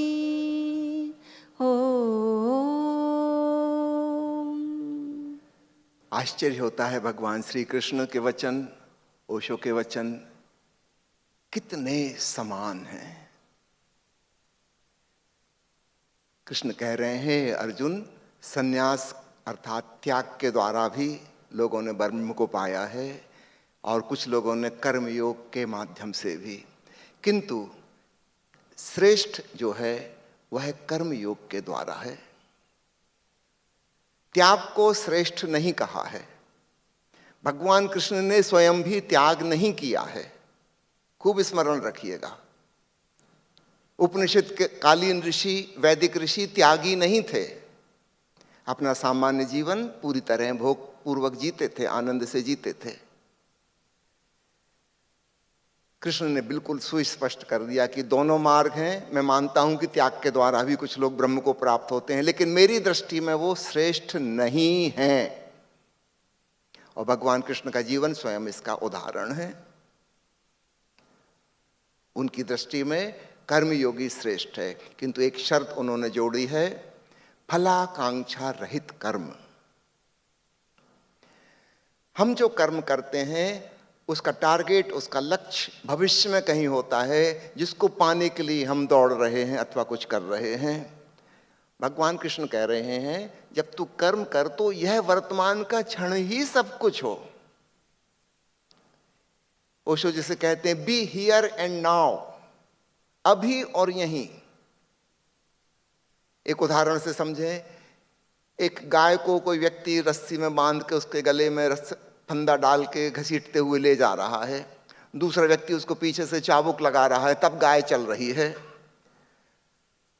हमारी जिंदगी के अधिकांश कर्म इस प्रकार के हैं। पीछे से कोई चीज हमें धक्का मार रही है, हमें मजबूर कर रही है चलने के लिए, अथवा सामने से कोई चीज हमें खींच रही है। हम पाश में हैं, अर्थात पशु के समान हैं, हम बंधन में हैं। दो चीजें, कुछ हमें धक्का मार रहा है और कुछ हमें खींच रहा है। वो जो फल की आकांक्षा है, ऐसा हो जाए वैसा हो जाए, मैं यहां पहुंच जाऊं, मैं वहां पहुंच जाऊं, यह आकांक्षा, यह महत्वाकांक्षा, यह एम्बिशन हमें मजबूर करती है चलने के लिए। चलने में हमें कोई रस नहीं है। अगर ये रस्सी खोल दी जाए गले से, हम तुरंत बैठ जाएंगे। हमें कहीं नहीं जाना है। चलना हमारे लिए आनंद नहीं है, एक लाचारी है। एक बच्चा पढ़ाई कर रहा है इसलिए कि उसको इतने नंबर लाना है। अगर शर्त हटा दी जाएगी, कोई नंबर वंबर की जरूरत नहीं, सब लोग पास हो जाएंगे, वह भी किताब बंद करके रख देगा। किताब में उसे कोई इंटरेस्ट ही नहीं था। आप जिस कंपनी में नौकरी करते हैं, वहां घोषणा कर दी जाए कि जो लोग काम करने पे आएंगे और जो काम करने नहीं आएंगे, सबको बराबर की सैलरी मिलेगी। अब आप सोच लीजिए आप जाएंगे कि नहीं। बैंक अकाउंट में हर महीने ट्रांसफर हो जाएगा, चाहे आप कुछ करें चाहे ना करें। करने में आपको कोई रस नहीं है, उसके बदले में कुछ मिलता था, उसमें रस है। इसको हम कहेंगे फल की आकांक्षा सहित कर्म। भगवान कृष्ण का संदेश क्या है? फलाकांक्षा रहित कर्म, निष्काम कर्म योग। इसको वो कह रहे हैं असली सन्यास ये है। कर्म का त्याग सन्यास नहीं है, कर्म की फलाकांक्षा का त्याग सन्यास है। फिर से दोहरा दूं, जरा सूक्ष्म भीतर का भाव पकड़िएगा, ऊपर ऊपर से देखने में पता नहीं चलेगा।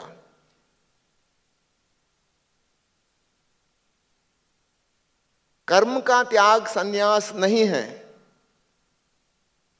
कर्म के साथ जुड़ी जो फलाकांक्षा है उसका त्याग सन्यास है।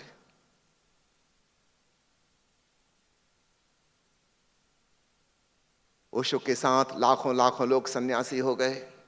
समाज ने बहुत हंसी उड़ाई, मजाक उड़ाई, ये कैसे सन्यासी हैं, दुकान चला रहे हैं, नौकरी कर रहे हैं, पत्नी बच्चे हैं, काम धाम करते हैं, साधारण कपड़े पहनते हैं, घर में रहते हैं, कैसे सन्यासी हैं? ये कृष्ण के सन्यासी हैं। होना तो चाहिए था 5000 साल पहले से, लेकिन भगवान कृष्ण को खूब गलत समझा गया। जब वो स्पष्ट कह रहे हैं कि कर्म का त्याग संन्यास नहीं है, तो आप क्यों अपना दुकान और घर दुकान और खेत खलिहान छोड़ के जंगल चले गए? किसने कहा था ये तो संन्यास है ही नहीं। संन्यास है फलाकांक्षा का त्याग, वो तो आपके भीतर की बात है। कर्म ऐसे करो जैसे कि महत्वाकांक्षी व्यक्ति करता है, और महत्वाकांक्षा बिल्कुल ना हो। यह है वह अद्भुत रहस्यमयी घटना, यह है असली संन्यास। और इसलिए भगवान कृष्ण ने इसमें शर्त जोड़ दी कि निष्क्रियता भी नहीं, क्योंकि हमारे भीतर अगर एम्बिशन ना हो तो हम तुरंत निष्क्रिय हो जाएंगे, हमारे तो हाथ पैर ठंडे पड़ जाएंगे, ढीले, फिर क्यों हम भाग दौड़ करें। भगवान कृष्ण कह रहे हैं दौड़ो ऐसे जैसे एम्बिशियस व्यक्ति दौड़ता है, और एम्बिशन भीतर ना हो। यह अद्भुत और अलौकिक घटना घटती है, और इसका एक सूत्र आपको कहता हूं। यह तो हो गया सिद्धांत, लेकिन इससे बात बनेगी नहीं। प्रैक्टिकल हम इसमें कैसे पहुंचे, यह बात ओशो ने बड़े ही प्यारे अंदाज में समझाई है। वे कहते हैं तुम आनंद पूर्ण कर्म करो। पकड़िएगा इस बात को, this is very practical guidance. अगर तुम कर्म का आनंद ले रहे हो, तब भविष्य से तुम्हारी दृष्टि हट जाती है। फल तो हमेशा भविष्य में है, कभी आएगा, और कर्म तो अभी है, यही है। तुम इसमें मजा लो और तुम फलासक्ति से मुक्त हो जाओगे। अभी और यहीं आनंद लेना शुरू करो। ओशो प्रवचन में एक प्यारी कहानी है, कई बार उन्होंने कही है, और उस कहानी के द्वारा मेरे जीवन में भी बड़ा रूपांतरण हुआ। वो किस्सा आपको सुनाता हूं। किसी विराट मंदिर का निर्माण हो रहा था, बहुत से मजदूर पत्थर तोड़ रहे थे, मंदिर की नींव भरी जानी थी। जेठ की दोपहरी, कड़क धूप, पसीना पसीना सब मजदूर हो रहे हैं। एक अजनबी व्यक्ति वहां से गुजरता है और एक मजदूर से पूछता है, मेरे भाई तुम क्या कर रहे हो? वह मजदूर बड़े गुस्से में था, उसकी लाल सुर्ख आंखें, उसने गुस्से में क्रोध भरी वाणी में कहा, देखते नहीं अंधे हो गए क्या? पत्थर तोड़ रहा हूं, और क्या कर रहा हूं। निश्चित रूप से पत्थर तोड़ना कोई बड़ा सुखद कार्य तो नहीं हो सकता। उसकी वाणी में क्रोध था, आक्रोश था, उसकी आंखें लाल सुर्ख थी, बड़ी नाराजगी में था। मजबूरी थी, लाचारी थी, पत्थर तोड़ना पड़ रहा है, दुखी था। वो अजनबी आगे बढ़ता है। एक दूसरा मजदूर जो दुखी तो नहीं है, क्रोधित भी नहीं है, लेकिन उदास, डिप्रेशन में, उससे पूछा सवाल वही, मेरे भाई क्या कर रहे हो? उसने अपनी उदास आंखें ऊपर उठाई और कहा कि देखो, भरण पोषण कर रहा हूं अपने परिवार का, इस पापी पेट को भरना है।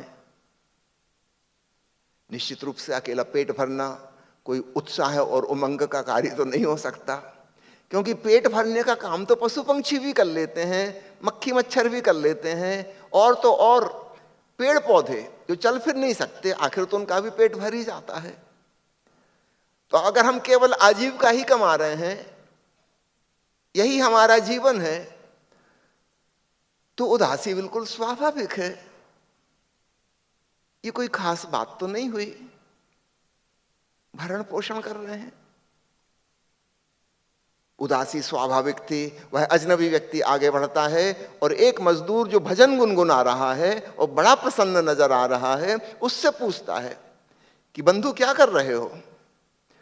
वो मजदूर उठ के खड़ा हो जाता है, उस अजनबी को गले लगाता है और कहता है, देखते नहीं, एक प्रभु के बहुत सुंदर भव्य मंदिर का निर्माण होने जा रहा है, उस सृजन में मैं अपनी छोटी सी ईंट लगा रहा हूं, उसके लिए मैं कुछ कर सकूं, मैं धन्य भागी हूं ईश्वर के मंदिर के निर्माण में। और फिर वह अपना भजन गाने लगा और मस्ती में डूब गया। तीनों मजदूर एक ही कार्य कर रहे थे, ऊपर ऊपर से देखेंगे तो, लेकिन भीतर भीतर से इनकी भाव दशाएं बिल्कुल भिन्न थीं। दुनिया के 90% लोग दूसरे मजदूर की स्थिति में हैं, उदास, किसी प्रकार जिंदगी को ढो रहे हैं बोझ जैसी। एक पुराना फिल्मी गाना है ना, आए हैं दुनिया में तो जीना ही पड़ेगा, जीवन है अगर जहर तो पीना ही पड़ेगा। क्या करें? दूसरे 9% लोग हैं बहुत क्रोध में हैं, बहुत नाराजगी में हैं। ये लोग सुसाइड कर लेते हैं, कर्म छोड़ के सन्यासी हो जाते हैं, विक्षिप्त हो जाते हैं, अपराधी बन जाते हैं, हत्याएं कर देते हैं, बहुत नाराज है, जिंदगी से बिल्कुल खुश नहीं, मरने मिटने में के लिए राजी। शायद कोई 1% ही होंगे जिनको हम कह सकें आनंदपूर्ण कर्म करने वाले। उनका जीवन सिर्फ काम नहीं है, सृजन है, इट्स क्रिएटिविटी। कुछ भव्य का निर्माण हो रहा है, कुछ सुंदर की रचना हो रही है। निश्चित रूप से इनके जीवन में उमंग होगा, उत्साह होगी, प्रेम होगा, आनंद होगा, एक संतोष होगा। ऐसे लोग बहुत कम हैं। भगवान कृष्ण ऐसा होने के लिए हमें कह रहे हैं। सदगुरु ओशो हमें इस तीसरे मजदूर की स्थिति में आने को कह रहे हैं। और ये हो सकता है, क्यों नहीं हो सकता? ऊपर ऊपर से कर्म हमारे वही रहेंगे, भीतर से हमारी भाव दशा बदल जाएगी। तो फलासक्ति रहित कर्म, निष्काम कर्मयोग का सिद्धांत आपने भी सुना होगा, किंतु प्रैक्टिकली इसको कैसे करें, इसका सूत्र ओशो ने हमें दिया कि तुम अपने कर्म को आनंदपूर्ण बनाओ और तुम फलासक्ति से मुक्त हो जाओगे। भविष्य की चिंता ही नहीं रहेगी। Who cares about the future? अगर मुझे आज ही आनंद आ रहा है और मेरा जीवन बिल्कुल कंटेंटेड, सेटिस्फाइड, संतुष्ट, तृप्ति से ओतप्रोत है, किसको पड़ी है कल की हो ना हो, अगला क्षण हो ना हो, मैं अभी मर जाऊं इसी क्षण? Who cares? मैंने तो जीवन का परम भोग कर लिया, परमानंद पा लिया। तो अपने कर्म को आनंदपूर्ण बनाओ। चलिए आखिरी सूत्र मां पढ़ रही हैं। पिता अहमस्य जगतः माता धाता पितामहः वेद्यं पवित्रम् ओंकार ऋक्साम यजुर्वेद च। ओम।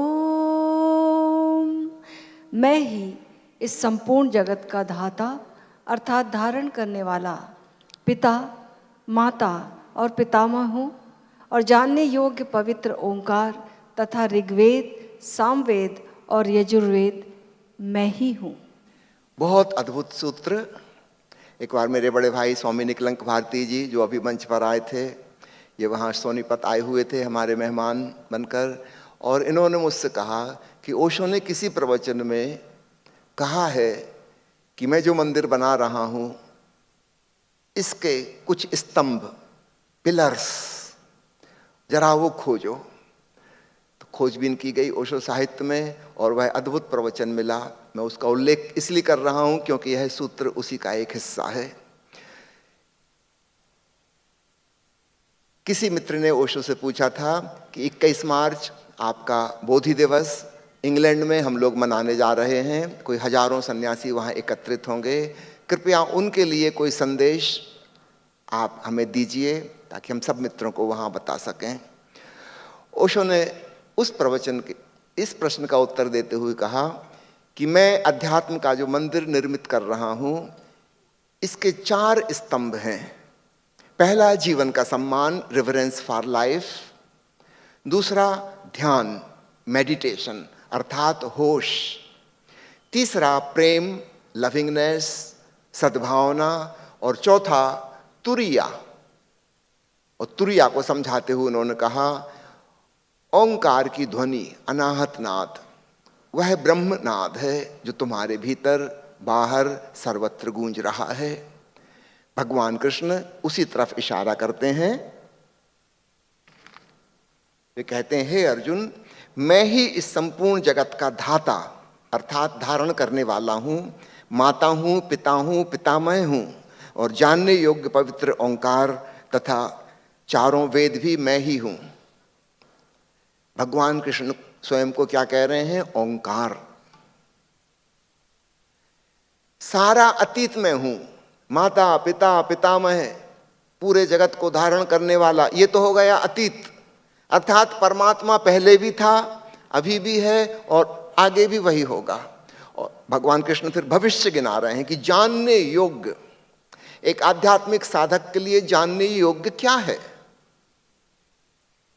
हम किस जिज्ञासा से साधक बने हैं, सन्यासी हुए हैं।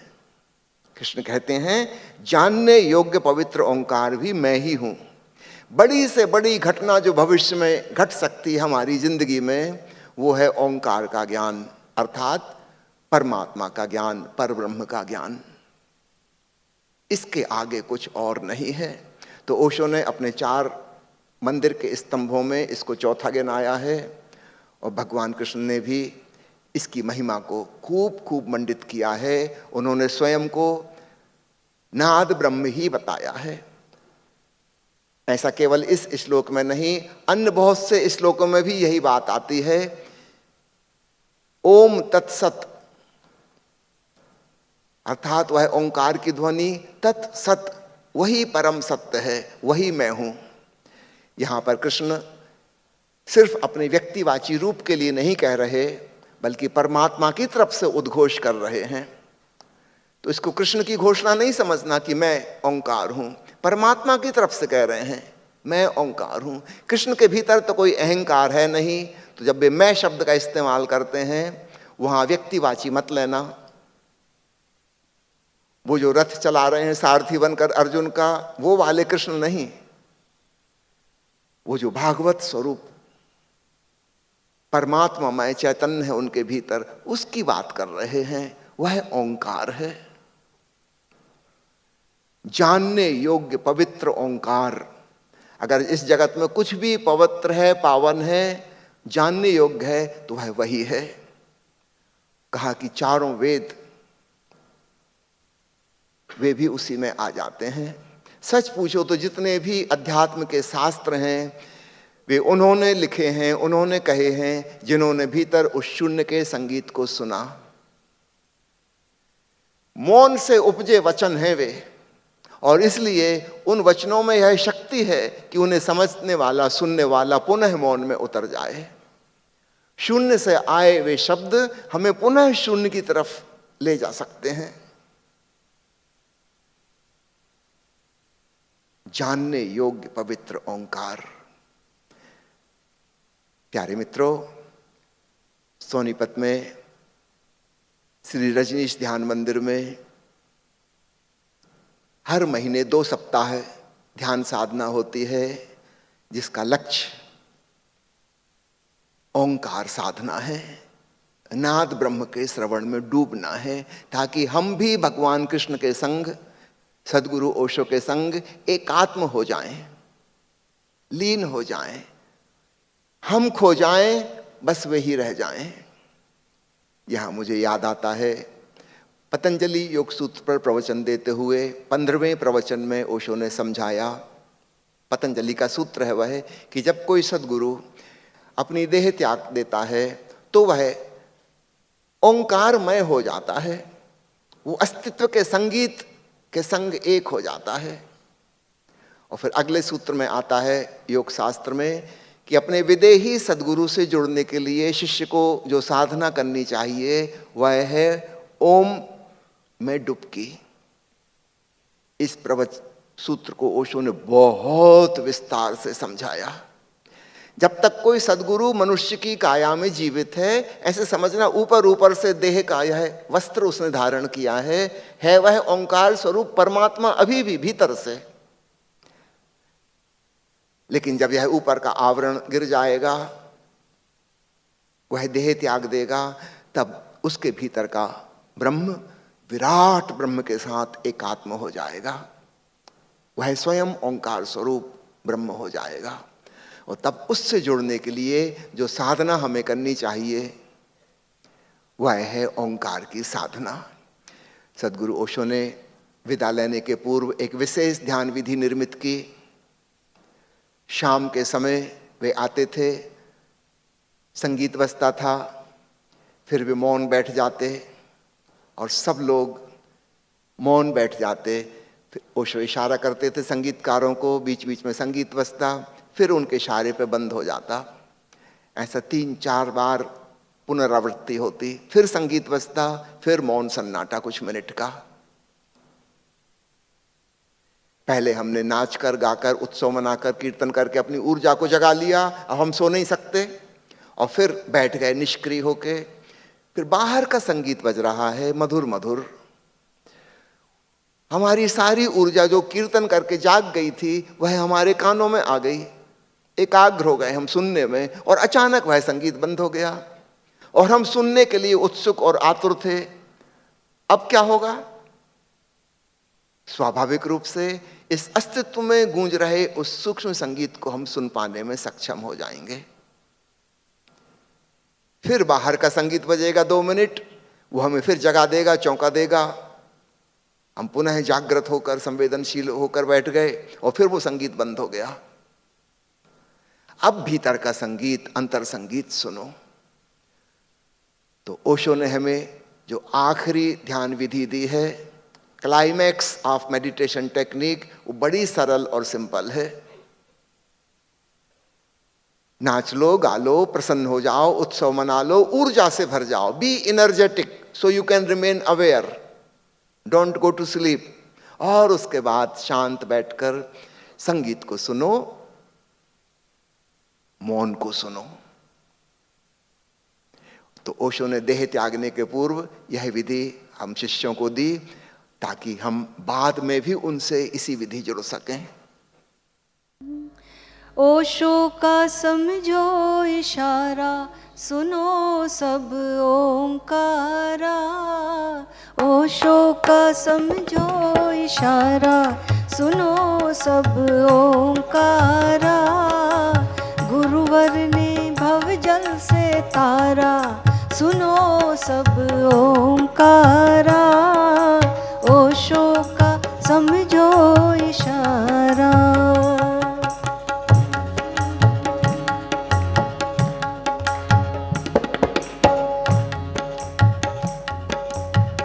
गुरु नानक ने भेद बताया, गुरु नानक ने भेद बताया।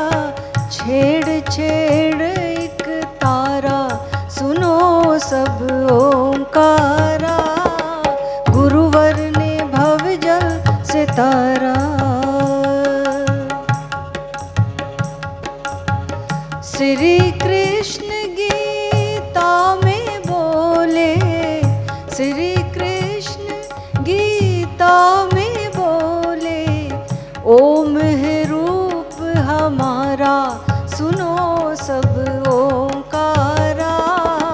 ओम है रूप हमारा, सुनो सब ओंकारा।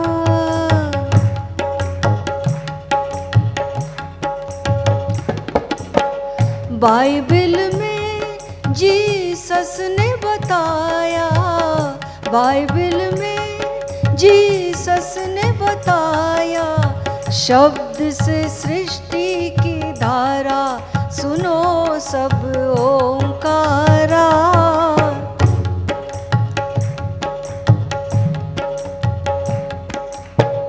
पतंजलि का सार यही है, पतंजलि का सार यही है। वेदों का यही इशारा, सुनो सब